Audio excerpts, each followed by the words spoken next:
नमस्कार साथियों, मेरे YouTube चैनल में आप सभी का एक बार फिर से स्वागत है। साथियों, निपुण भारत मिशन के अंतर्गत 22 सप्ताह की कार्य योजना जारी कर दी गई है। आज की इस वीडियो में हम जानेंगे कि पहले सप्ताह के चौथे दिन अर्थात 4/8/2022 को कक्षा 1 के बच्चों को भाषा और गणित में क्या क्या कार्य कराना है। वीडियो को शुरू करने से पहले मैं आपको बता देना चाहता हूं, अगर आप चाहते हैं इस तरह की इन्फॉर्मेटिव वीडियो आपको एक प्लेटफार्म पर मिले तो उसके लिए मैंने इन्फॉर्मेटिव वीडियो व्हाट्सएप ग्रुप और इन्फॉर्मेटिव वीडियो टेलीग्राम ग्रुप बनाए हुए हैं। आप चाहें तो मेरे ग्रुप से जुड़ सकते हैं। ग्रुप का लिंक आपको वीडियो के डिस्क्रिप्शन बॉक्स में मिल जाएगा, जिस पे क्लिक करके आप मेरे ग्रुप से जुड़ सकते हैं। तो चलिए देखते हैं, कक्षा 1 के बच्चों को 1 से लेकर 4 दिन तक अनुदेशनात्मक कार्य ही आपको कराने हैं, क्योंकि बृहस्पतिवार को भी आपको अनुदेशनात्मक कार्य कराना है, जिसमें शिक्षण योजना, कार्यपत्रक और अभ्यास गतिविधि आपको करानी है। तो सबसे पहले आपको आधारशिला क्रियान्वयन संदर्शिका कक्षा 1 पर कार्य करना होगा। इसमें आपको चौथे दिन बच्चों को एक दूसरे की पसंद को जानने के मौके मिलना, ये गतिविधि आपको करानी है। गतिविधि का नाम है क्या क्या अच्छा लगता है। इसके लिए आपको कागज़ की गेंद चाहिए और आपको खास बात, बच्चों को अपनी भाषा में अपनी बात कहने के भरपूर मौके देने हैं। सबसे पहले सामाजिक एवं भावनात्मक जुड़ाव करेंगे। इसमें कक्षा में सौहार्दपूर्ण वातावरण बनाने के लिए आप बच्चों के साथ कोई स्थानीय कविता या गीत पूरे हाव भाव के साथ गाएं। इसके लिए 5 से 7 मिनट का समय दें। सभी बच्चों को एक गोल घेरे में बिठा दें ताकि वे एक दूसरे को आसानी से देखते रहें। बच्चों को बताया कि जिनके पास भी कागज़ की गेंद होगी उनको अपने मनपसंद खाने की चीज़ के बारे में बताना होगा और फिर गेंद अगले साथी की ओर बढ़ानी होगी। अपने मनपसंद खाने की चीज़ के बारे में बात करने के दौरान वे इन बिंदुओं पर बात कर सकते हैं: मनपसंद खाने की चीज़ का नाम, कब कब और कहाँ खाते हैं, कौन बनाता है, किसके साथ मिलकर खाते हैं, इसे बनाने का तरीका क्या है, इससे जुड़ी कोई याद आदि। गतिविधि की शुरुआत आप स्वयं से करें और अपने मनपसंद खाने की चीज़ के बारे में उपरोक्त बिंदु पर बात करें। इससे बच्चों को पता चलेगा कि इस विषय पर वे क्या क्या बोल सकते हैं। सभी बच्चों को बारी बारी से अपनी बात कहने का मौका दें और आवश्यकता पड़ने पर उन्हें अपनी बात कहने में सहायता करें। उसके बाद आपको लेखन कार्य कराना है। लेखन कार्य में सभी बच्चों को अपनी पसंद की किसी खाने की चीज़ का चित्र बनाने के लिए कहें। बच्चों को उनके द्वारा बनाए गए चित्र पर उनके साथी को दिखाने को कहें, उस पर थोड़ी बातचीत करने को कहें। इस दौरान आप घूम घूम कर उनकी आपस की बातचीत को सुनें। फिर किन्हीं 3-4 बच्चों को सभी के साथ चित्र पर बातचीत करने को कहें। इसके साथ साथ आपको अपनी शिक्षण प्रक्रिया की समीक्षा भी करनी है कि क्या सभी बच्चे अपने मन की बात सहजता से कह पा रहे हैं, और यदि नहीं कह पा रहे हैं तो इन बच्चों की पहचान करें और उनसे अलग से थोड़ी बातचीत करें। आज समझने का प्रयास करें कि उन्हें क्या असुविधा हो रही है। उसके बाद आपको दूसरे कालांश में बोलो तुमने क्या देखा, ये गतिविधि आपको करानी है। इसके लिए आपको कागज़ की एक गेंद चाहिए, कार्य पुस्तिका चाहिए और तुकांत वाली छोटी छोटी कविताओं का चयन करना है आपको।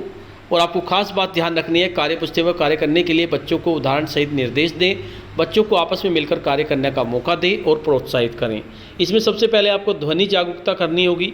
कालांश की शुरुआत आप किसी छोटी तुकांत वाली कहानी से, कविता से करें। बच्चों को चलने फिरने उठने बैठने का मौका दें। इसके लिए 5 से 7 मिनट का समय दें। फिर आप सभी बच्चों को गोल घेरे में आराम से बिठा लें और सहज कर लें। बच्चों को बताएं कि आप उनमें से किसी एक को एक गेंद देंगे और ताली बजाएंगे। जब तक ताली बजती रहेगी तब तक बच्चे गेंद को अगले बच्चे की ओर बढ़ाते रहेंगे। जब आप ताली बजाना बंद कर देंगे उस वक्त गेंद जिस बच्चे के हाथ में होगी उसे आप बोलेंगे, बोलो तुमने क्या देखा। बच्चे को किसी भी चीज़, सजीव या निर्जीव का नाम लेने को कहें। बच्चे जिस भी चीज़ का नाम लेंगे आप उसे उसकी आवाज़ निकालने को कहें। जैसे बोलो टेबल कैसे बोला। कक्षा के सभी बच्चों को इस आवाज़ को 2 बार दोहराने को कहें। इस गतिविधि को इसी तरह आगे बढ़ाएं और यह सुनिश्चित करें कि सभी बच्चों को कम से कम एक मौका अवश्य मिले।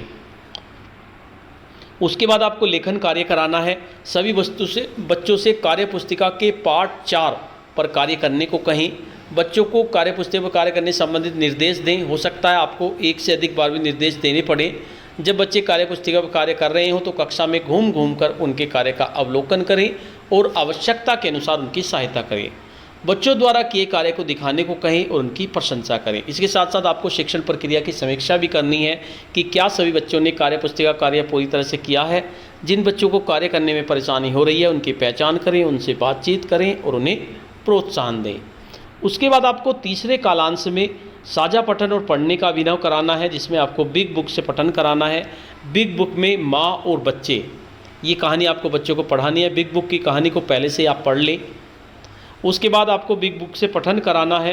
कालांश की शुरुआत आप किसी छोटी कविता से करें। बच्चों को चलने फिरने, उठने बैठने का मौका दें। इसके लिए 5 से 7 मिनट का समय दें। फिर आप सभी बच्चों को गोल घेरे में आराम से बिठा लें और सहज कर लें। पिछले दिन हुई चर्चा का दोहराव कुछ प्रश्नों को पूछकर करें। फिर आप बच्चों को आपके साथ साथ साझा पठन कहानी पढ़ने को कहें। पढ़ने के दौरान आप उस जगह पर रुकें जहां बच्चे कहानी या चित्रों के आधार पर खुद से कुछ शब्द जोड़ सकें। इस प्रक्रिया को 2 से 3 बार दोहराएं। आप बच्चों से कहानी पर बातचीत करें और कुछ नए खुले छोर के प्रश्न पूछें। जिन कठिन अपरिचित शब्दों को आपने पिछले दिन कार्य किया था उन पर आप फिर से बात करें। कुछ नए बच्चों को इन शब्दों से वाक्य बनाने का मौका दें। बाद में कक्षा के 5 से 6 बच्चों को बुलाकर बिग बुक पढ़ने को कहें। यहाँ उद्देश्य बच्चों द्वारा सही बिग बुक को पढ़ना नहीं है, बल्कि प्रिंट को समझ पाना, किताब को सही तरह से पलटना, बाएं से दाएं पढ़ने की नकल करना है। बच्चे अपने मन की कुछ भी पढ़ सकते हैं, उन्हें टोके नहीं। अंत में चार्ट पेपर से लिखे हुए शब्द बच्चों के पढ़ने को कहें। कविता के चयनित मुख्य शब्दों को बोर्ड पर लिखकर भी बच्चों से पढ़ने का अभ्यास करवा सकते हैं। कोशिश करें कि नए बच्चों को इस पर कार्य करने का मौका मिले। उसके बाद आपको अपनी शिक्षण प्रक्रिया की समीक्षा भी करनी है कि क्या बच्चे साझा पठन में हिस्सा ले रहे हैं यदि नहीं तो उन बच्चों की आपको पहचान करनी है। उसके साथ साथ आपको कार्यपुस्तिका कलरव पर भी कार्य करना है। इसमें आपको पाठ 4 बच्चों को कराना है। चित्रों के नाम अपने साथी को बताएं। उसके बाद एक जैसे चित्रों को मिलाएं। इनको बच्चे मिलाएंगे। उसके बाद खेलने वाली चीज़ों पर सही निशान लगाना है जिनसे खेला जाता है। और उसके बाद बिंदुओं को मिलाएं। ये कार्य आपको कराना है। उसके बाद आपको गणित में भी अनुदेशनात्मक कार्य ही कराना है, क्योंकि चौथा दिन है। इसमें आपको शिक्षण योजना, कार्यपत्रक, अभ्यास गतिविधि करानी है। देखिए, इसमें चौथे दिन की शिक्षण योजना नहीं दी गई है। इसमें 3 ही शिक्षण योजना दी गई हैं, इसलिए आप चाहें तो शिक्षण योजना को दोहरा सकते हैं। इसके साथ साथ आप इसकी अभ्यास गतिविधि करा सकते हैं। पैटर्न के लिए गतिविधियाँ, इसके उद्देश्य है स्टैंपिंग के माध्यम से पैटर्न बनाना। इसके लिए तैयारी संपूर्ण कक्षा के बच्चों को 2-2 बच्चों के समूह में विभाजित कीजिए। संसाधन स्टैंपिंग व पैड एनसीईआरटी गणित किट्स और कागज से आपको यूज़ करनी है। गतिविधि कराने के चरण हैं। प्रत्येक समूह को पेपर स्टैंप और स्याही सहित स्टैंप पैड उपलब्ध कराएं। स्टैंप और स्टैंप पैड का प्रयोग करके पेपर सेट का स्टैंप लगाने को कहें। प्रोत्साहित करें कि बच्चे किसी पैटर्न को बना सकें। बच्चों से उनके कार्य के बारे में चर्चा करें। चर्चा के लिए बिंदु हैं, क्या आप कोई नया नियम ढूंढ पा रहे हो? क्या आप इस पैटर्न को आगे बढ़ा सकते हो? तो इस तरह से आपको ये गतिविधि करानी है। देखिए, आपको इसमें सबसे पहले अभ्यास गतिविधि करवानी है, फिर इसके बाद अभ्यास पत्रक आपको भराना है। तो इस बार आपको अभ्यास पत्रक 4 भराना है, जिसमें रेखाएं खींचे। ये रेखाएं बच्चों को खींचनी सिखानी है, बिंदुओं को मिलाकर। इस तरह का अभ्यास आपको बच्चों को कराना है। तो साथियों, आज की वीडियो में इतना ही। आपको ये वीडियो कैसी लगी? अगर आपको वीडियो अच्छी लगी तो इस वीडियो को लाइक करें, शेयर करें, वीडियो पे कमेंट्स करें।